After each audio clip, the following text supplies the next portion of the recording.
টানা এক সপ্তাহ হাসপাতালে চিকিৎসা নেওয়ার পর শনিবার বিকেল ৫টা নাগাদ সুস্থ হয়ে বাসায় ফিরেছেন সাংস্কৃতিক বিষয়ক উপদেষ্টা ও নির্মাতা মোস্তফা সরোয়ার ফারুকী। তবে চিকিৎসকের পরামর্শ মতে তাকে আগামী ৭ দিন বিশ্রামে থাকতে হবে। বিষয়টি নিশ্চিত করেছে ফারুকীর স্ত্রী নুসরাত ইমরোজ তিশা।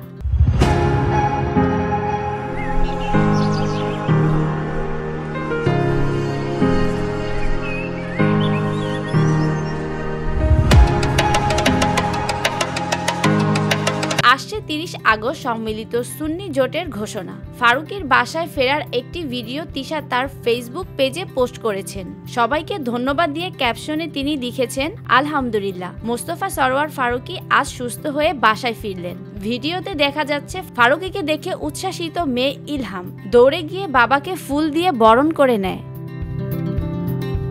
৪ দিনের সফরে কক্সবাজারে গিয়ে গত শনিবার সন্ধ্যায় অসুস্থ হয়ে পড়েন ফারুকী।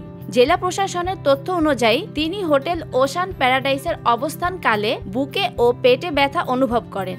এরপর রাত 10:30টার পর তাকে এয়ার অ্যাম্বুলেন্সে করে ঢাকায় আনা হয়।